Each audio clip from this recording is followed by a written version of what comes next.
la mesa redonda, y también al final hay una evaluación para qué les parece ECOS y pueden hacer sus comentarios. Sería de mucha utilidad para ir mejorando estos cursos. El siguiente ponente es ya conocido por todos ustedes, un gran amigo, Eduardo Marín López, expresidente de la Asociación Mexicana de Gastroenterología del Hospital Ángel de Puebla. Hablará trasplante hepático, los aspectos médicos. Gracias, Marco. Gracias, doctor Uribe. Muchas gracias a Paco Bosques, a su mesa directiva, a Ramón y a Arturo por su invitación. Yo hablaré sobre los aspectos médicos del trasplante hepático y comentaré qué es lo que nos pareció más interesante. Voy a poner rápidamente dos transparencias porque me parece muy importante hacer un comentario sobre Paul Angulo, que nos abandonó en febrero de este año y que todos conocíamos. Gracias a la generosidad del doctor Bosques y de la doctora Bielsa, el año que entra se hará una conferencia nominativa que el laboratorio Gilead ha dispuesto $5,000 para que venga un profesor de primera línea, hepatólogo, no necesariamente en enfermedades de hígado graso, sino en hepatología en general, y que nos dé una charla. Eso ocurrirá el año que entra. Y la Asociación Americana de Enfermedades Hepáticas ha dado también un premio, un Travel Award sobre pósters para Paul Angulo. Gracias a la colaboración de Lupita García Tsao, aquí en la diapositiva, y Mauricio Lisker, un servidor, hemos tratado de dejar un nombre de Paul Angulo en la Sociedad de Gastro, y también lo compartirá con nosotros la Asociación Mexicana de Hepatología. Bueno, pero no todo es tristeza. Tuvimos la oportunidad de ver ayer, el fabuloso concierto que nos brindó el doctor Bosques y el doctor Ballesteros. Sin duda alguna, uno de los grandes avances en trasplante hepático ha sido el poder tratar a los enfermos con hepatitis C. Y voy a revisar aproximadamente 3 trabajos de hepatitis C. Los 3 primeros son los que se discutieron en Boston en noviembre del año pasado, y sirve esta transparencia del doctor Fons del Clinic de Barcelona para mostrar cómo hasta el 2014 nosotros podíamos ver cómo los pacientes que no tenían indicación de trasplante estábamos esperando datos para poder saber qué íbamos a hacer.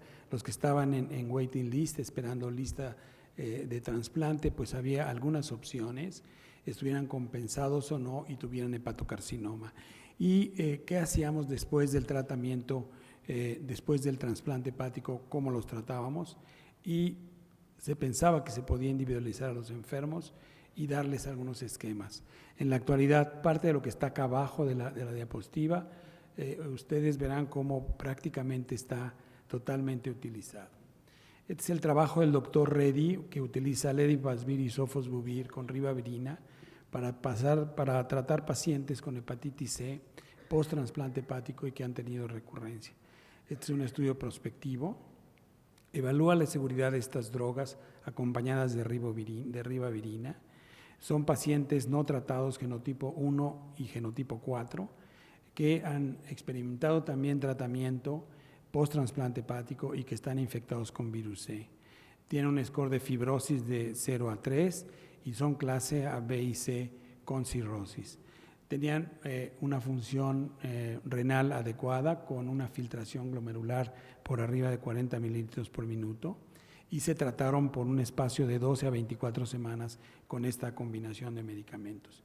El punto final de tratamiento fue que tuvieran una respuesta virológica sostenida y que se encontraran a las 4 y 12 semanas menos de 15 mililitros de copias en suero post-trasplante y evaluar evidentemente la seguridad.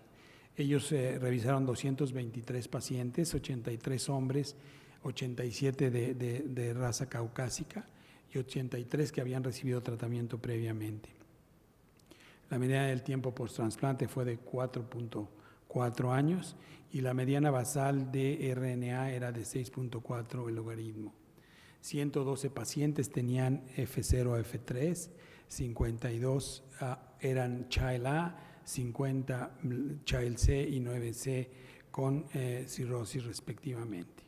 Y ustedes ven aquí la respuesta virológica sostenida en porcentajes en los pacientes post-transplantados F0 o F3 a 12 semanas, y ustedes ven cómo el porcentaje es muy alto, y los que tenían fibrosis 0, fibrosis 3 a 24 semanas, que es como se tratan estos enfermos, es de 94%. Post-trasplante con clases A, B y C a 12 semanas, el porcentaje también es muy alto, y con ledipasvir, sofosbuvir más ribavirina a 24 semanas, igualmente el porcentaje sigue siendo muy alto, no como ocurría con anterioridad. Existen efectos adversos, fueron muy pocos en este grupo, les mostraré lo que ocurre con otros grupos, y los efectos más importantes se dieron principalmente en enfermos cirróticos que de alguna manera se complican por tener alguna inmunocompetencia. 5 enfermos cirróticos murieron, 1 por sangrado interno, 1 por falla multiorgánica después de una perforación intestinal, otro por falla cardíaca, 1 por complicaciones inherentes a la cirrosis y 1 por una leucoencefalitis multifocal progresiva. Este grupo concluye que el tratamiento con sofosbuvir y ledipasvir más ribavirina en recurrencia para trasplante hepático es muy bien tolerado, tiene alta eficacia, no tiene alteraciones renales, no hay diferencias a 4, 12 y 24 semanas de respuesta virológica sostenida. Los efectos más importantes están relacionados a ribavirina, y sin duda alguna yo creo que nosotros estamos viendo después de 25 años cómo ya podemos tratar mucho mejor a los enfermos. Tere Rizzo ayer presentó datos muy contundentes de cómo los enfermos ahora obtienen unas respuestas virológicas muy importantes. Es el grupo de el uso de cimeprevir y sofosbuvir en un sitio de trasplante.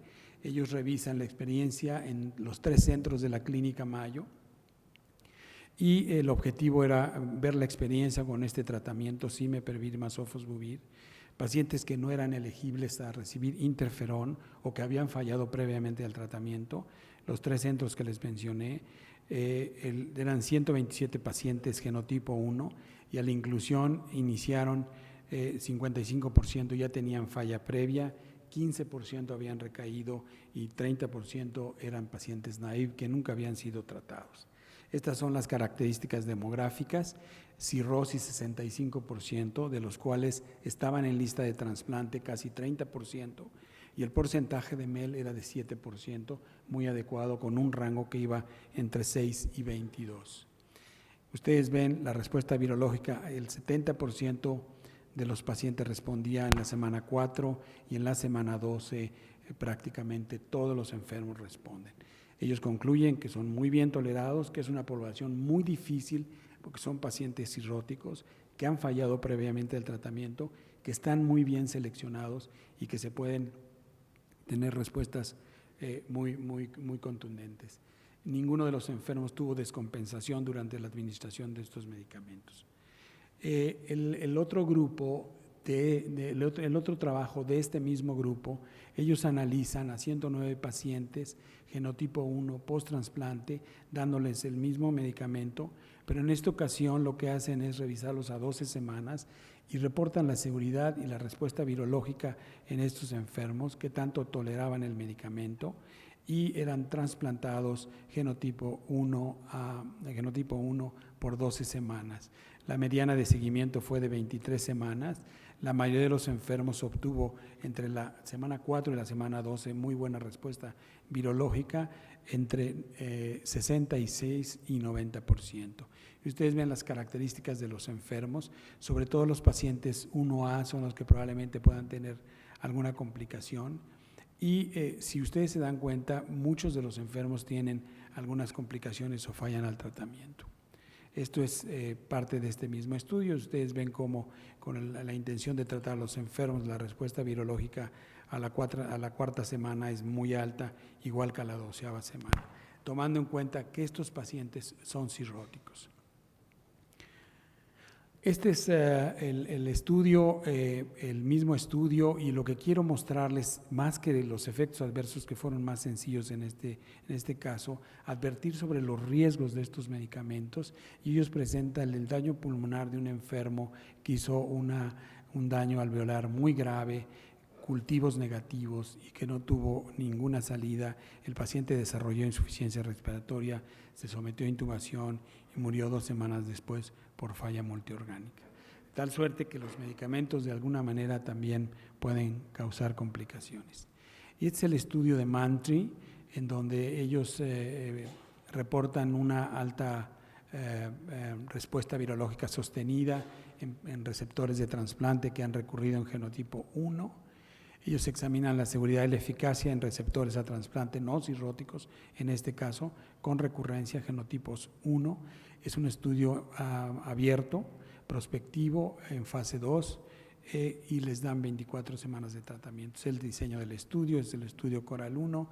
Ustedes ven cómo es a 24 y hasta 74 semanas se puede extender. Estos enfermos tuvieron también una respuesta muy importante, 97%, después de haber sido tratados por 12 a 24 semanas. En este estudio de Mantri ustedes ven, yo quiero que vean la parte más baja, cómo la mayoría de los enfermos tuvo una respuesta muy, muy importante, 34 de 34, el 100%, el 100%, el 97% y el 93%. De tal suerte que el tratamiento con estos enfermos, con estas drogas, es muy, muy satisfactorio. Y ahora uno puede decir que la primera transparencia que les presenté, como hay muchísimas opciones dependiendo del genotipo y una buena selección para tratar a estos enfermos. En Viena se presentaron también otros trabajos. Ese es un trabajo muy sencillo también sobre el costo-efectividad de los pacientes pretransplante, en el escenario del pretransplante para prevenir la recurrencia. Es el grupo del norte de Italia, evalúa el costo y la efectividad. La estrategia es utilizar sofosbuvir más ribavirina exclusivamente y prevenir la recurrencia. Utilizan un modelo de Markov de 1.794 pacientes de este sitio. La estrategia A era darles interferón y ribavirina, y la estrategia B era sofosbuvir más ribavirina. Y los resultados muestran que el uso de sofosbuvir y ribavirina pretransplante tiene un buen costo y efectividad, tiene menos efectos adversos que el tratamiento, obviamente con interferón, ahorra más de 33,000 euros en los pacientes, mejora la sobrevida y tiene una respuesta virológica a 12 semanas. La evaluación de las imágenes para saber cómo les está yendo a estos enfermos es muy importante. Y como ustedes saben, pues la tecnología ha avanzado muchísimo. El FibroScan está ahora presente, y este es el grupo italiano también que presenta un estudio de elastografía por ARFI, que es un estudio muy sencillo para diagnosticar fibrosis y cirrosis. Permite además el ultrasonido por ARFI explorar el árbol portal y toda la parte del abdomen superior. Puede medir la dureza del vaso y predecir qué enfermos pueden desarrollar varices esofágeas e hipertensión portal. Evita una biopsia hepática en pacientes que van a trasplante. Este estudio evalúa en forma prospectiva pacientes post-trasplante. Estudiaron varios grupos con hepatitis viral, con cirrosis por etanol, insuficiencia hepática aguda, así como enfermedades genéticas. Comparan el ultrasonido contra la biopsia hepática, evalúan la sensibilidad y la especificidad, así como el índice de actividad hepática. Y las respuestas son fabulosas, ¿no? La sensibilidad, aunque es un poco bajo, tiene una muy buena especificidad, y las curvas en donde uno puede medir qué es lo que pasa con los enfermos son bastante buenas, con una P significativa de 0.01. El estudio es estable, con mucha certeza, especialmente para los extremos, que es lo que ocurre en este caso. En Washington revisé algunos estudios, y este es las tasas de sobrevida en pacientes que son sometidos a diálisis con albúmina. Es un estudio que examina la seguridad de MARS, que impacta sobre la sobrevida, y los métodos que ellos utilizaron fue entre el periodo de marzo de 2010 a noviembre del 2014, se admitieron 51 pacientes con una hepatitis alcohólica muy severa, 27 habían fallado a terapia convencional y progresó la enfermedad, 17 hombres y 10 mujeres recibieron 68 y 17 tratamientos respectivamente. La definición de la gravedad fue a través del índice de Maddrey menor de 32 al ingreso. Las bilirrubinas estaban en 28, el INR estaba en 2.6 y la creatinina en 2.6. Tenían un MEL muy alto y los enfermos recibieron 3.2 sesiones por paciente con espacios de 4 a 6 horas. Los resultados fueron muy interesantes porque una gran cantidad de pacientes murió, como observamos también nosotros en nuestro medio. La tasa de sobrevida es de 72.4%. 5 enfermos fueron a trasplante después de 6 meses de estar sobrios. El tiempo de trasplante fue de 7 meses. 14 pacientes permanecieron vivos y las bilirrubinas, el tiempo de la protrombina, se mantuvieron igual que el MED. Fue algo muy interesante porque estos enfermos se mantuvieron con mucha colestasis todavía. El MARS es muy bien tolerado y seguro, mejora la sobrevida en quienes fallan a la terapia convencional. Sin embargo, en mi opinión, creo que es un procedimiento que puede ser de rescate para trasplante hepático, para puente de trasplante. Sin embargo, es costoso en nuestro medio y finalmente tiene una alta mortalidad. Aquí ven la curva de Kaplan y Meier de sobrevida en este estudio. Y en el mismo tenor, hablando sobre alcoholismo, este es un estudio en donde la idea era comparar pacientes que no cumplían con el criterio de 6 meses de abstinencia para ir a trasplante. Entonces ellos compararon cómo se comportaban estos enfermos que iban a ser sometidos a trasplante hepático por enfermedad hepática por alcohol y aquellos que no tenían un tiempo de sobriedad. Excluyeron a aquellos enfermos que tuvieran hepatitis C y colectaron todos estos datos de recaída, recidivismo, el apoyo familiar y los aspectos sociales. Hicieron una prueba exacta de Fisher y Wilkinson Rank para poder establecer qué ocurría. 28 pacientes con trasplante hepático fueron identificados. 60 de ellos, 60% no tenían un periodo de sobriedad y volvieron a beber. 0% de recidivismo para quienes sí cumplían con el criterio. 100% de los que no bebían acudían, estaban apegados a su consulta y el 60% de este grupo era más joven. 25% con recaídas no lo hicieron. A 3 años, el 100% estaba vivo en un periodo mínimo de abstinencia también. Las conclusiones de estos trabajos es que la hepatitis C en centros de trasplante hepático debe tratarse pre y post trasplante para evitar pérdida del injerto y se tiene que hacer rápidamente para evitar retrasplante. El costo de los antivirales de acción directa en México y en otros países es muy alto todavía. Tenemos pocos medicamentos, pero es lo que tenemos y lo tenemos que usar, saber las estrategias. El ultrasonido con elastografía puede ser una alternativa de bajo costo, sensibilidad y especificidad para evaluar fibrosis avanzada y en pacientes cirróticos o pacientes que están haciendo fibrosis F3, F4. El uso de hemodiálisis hepática es un puente para trasplante, es caro, pero tiene una alta mortalidad. El alcoholismo, como ustedes saben, requiere muchos criterios estrictos, especialmente en medios como el nuestro, en donde es una etiología muy importante para aquellos enfermos que van a trasplante hepático. Muchas gracias.